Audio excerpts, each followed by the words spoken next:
5,000 years ago, there wasn't some guy by the Ganges trying to find out if his butt looked great. I don't want it to be a gimmick, I don't want this, I just want to be real with people. I just want to be straight up.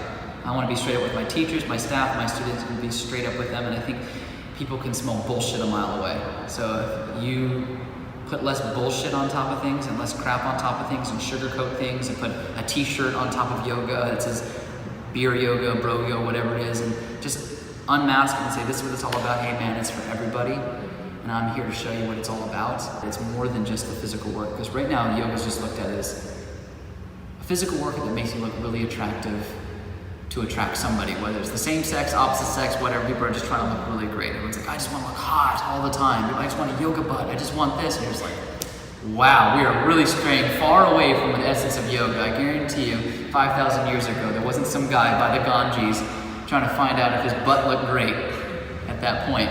I'm really a believer in getting people in the door and getting them to practice yoga in any way possible. It doesn't have to mean me making a profit off it all, owning a yoga studio. What about like beer yoga, goat yoga? Do you mean like that? Or? No, I mean like, I'll talk to somebody on the street and a guy will be like, oh,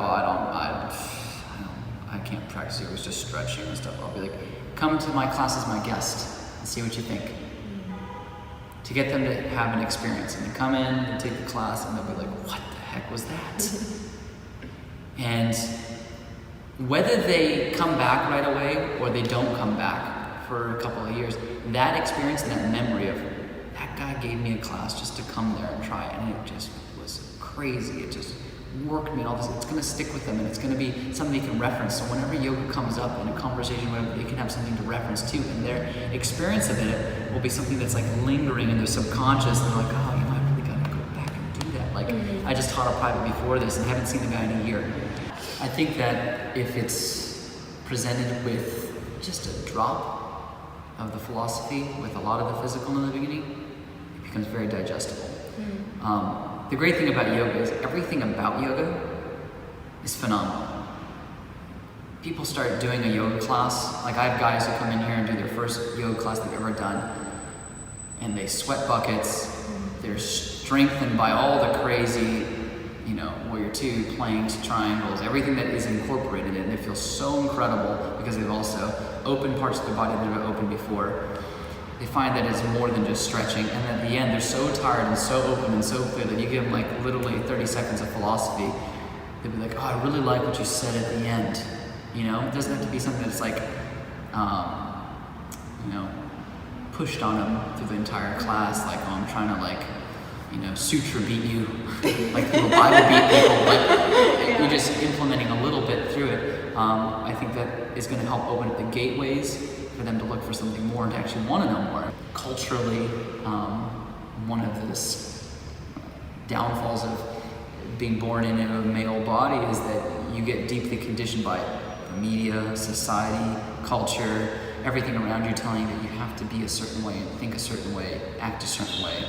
Otherwise, it's unmanly, it's unattractive, it's this or that or the other thing. So if you ever look at just on TV, if you ever watch a commercial that has yoga in it, it's never a shot of a group full of men practicing yoga in a yoga studio. It's always females practicing in a yoga studio. Every ad you see for a smart water or anything is some female in like Lululemon tights drinking a bottle of water. There's this concept and this misconception amongst men in general, even men that I talk to, they're always like, oh, you do yoga, isn't that just for girls? Which is also, there's two things to that. One, I think it's just for girls, which means that they think that something that women are doing isn't powerful or strong. So there's like this sexist conditioning they're going through. Two, they also have this misconception that whatever it is going to emasculate them and take away something from them if they engage in it. There's so many different sides to the coin. But yeah, I think society and culture and everything tells people that, oh, it's for women, and this is what it is, and it's going to change you if you do it, and you're not going to be much of a man, you're going to do this.